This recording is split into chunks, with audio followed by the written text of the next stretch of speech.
రవితేజ గారి కెరీర్లో డిజాస్టర్ మూవీగా నిలిచిన సినిమా నేనింతే. పూరి జగన్నాథ్ డైరెక్షన్లో వచ్చిన ఈ సినిమా అప్పట్లో ఎందుకో ఆకట్టుకోలేకపోయింది. కానీ ఈ సినిమాలో ఉన్న మెసేజ్ సక్సెస్ అవ్వాలనే వాడికి బాగా ఉపయోగపడింది. ఇప్పటికీ కూడా చాలామంది ఆడియన్స్ యూట్యూబ్లో వాచ్ చేస్తూనే ఉంటారు ఈ సినిమాని. అయితే ఈ సినిమాని మరోసారి థియేటర్లో చూసే అవకాశం వచ్చింది. త్వరలోనే ఈ సినిమాని రిలీజ్ చేస్తున్నామంటూ ప్రకటించేశారు. మ్యాక్సిమం సెప్టెంబర్ ఫస్ట్ వీక్లో ఈ సినిమా రిలీజ్ అయ్యే అవకాశం ఉంది. ఇక సినిమా విషయానికి వస్తే ఇప్పుడు పూరి జగన్నాథ్ గారి రైటింగ్ డైరెక్షన్ తేడా కొట్టేసింది. కానీ అప్పట్లో మాత్రం ఆయన డైరెక్షన్ ఆయన రైటింగ్ చూస్తే ఆడియన్స్ మైండ్ పోవాల్సిందే. పూరి జగన్నాథ్ గారు పెన్ పెట్టి ఒక డైలాగ్ రాశాడంటే అది విజిల్స్ వేయించాలనే ఉంటుంది ఆ డైలాగు. ఇలా నేనైతే సినిమాలో కూడా కొన్ని డైలాగ్స్ విజిల్స్ వేయించాలనే ఉంటాయి. కృష్ణానగర్ కష్టాలను కళ్ళకు కట్టినట్లుగా ఆవిష్కరిస్తూ డైరెక్టర్ పూరి జగన్నాథ్ గారు అద్భుతంగా ఈ నేనింతే మూవీని తెరకెక్కించాడు.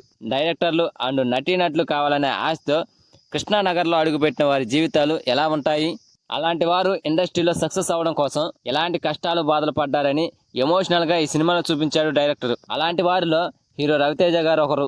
ఈ సినిమాలో డైరెక్టర్ కావాలనే ఆశతో రవి అనే క్యారెక్టర్లో నటించాడు రవితేజ గారు.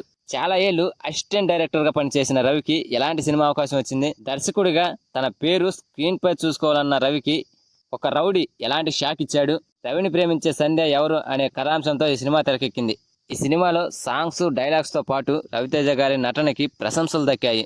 దాంతోపాటు పెద్ద పెద్ద స్టార్ యాక్టర్స్ నుంచి ఈ సినిమాకి ప్రశంసలు దక్కాయి. కొన్ని అవార్డులు కూడా అందుకున్న ఈ మూవీ కమర్షియల్గా మాత్రం ఫెయిల్యూర్ అయింది.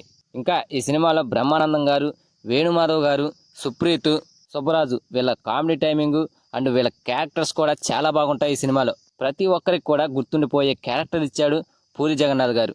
ఈ సినిమాలో కొంతమంది డైరెక్టర్లు కూడా గెస్ట్ రోల్స్ చేశారు, like Harish Shankar and V Vinayak లాంటి వారు. ఇక ఈ మూవీ 3 నంది అవార్డులు గెలుచుకుంది. బెస్ట్ హీరోగా రవితేజ గారు, బెస్ట్ రైటర్గా పూరి జగన్నాథ్ గారు, బెస్ట్ ఫైట్ మాస్టర్లుగా రామ్ లక్ష్మణ్ గారికి ఈ అవార్డులు దక్కాయి. సో ఇలాంటి మంచి మెసేజ్ ఇచ్చిన ఈ సినిమా అప్పట్లో ఫెయిల్ ఎందుకు చేశారో అర్థం కావడం లేదు. మరి మరోసారి థియేటర్లోకి రాబోతున్న ఈ సినిమాకి మంచి రెస్పాన్స్ దక్కాలని కోరుకుందాం. సో అది ఫ్రెండ్స్ మ్యాటర్. ఈ సినిమాపై మీ ఒపీనియన్ ఏంటో కామెంట్ చేయండి. అలాగే వీడియో కనుక నచ్చితే లైక్, షేర్, సబ్స్క్రైబ్ ఏదో ఒకటి చేయండి ఫ్రెండ్స్ ప్లీజ్.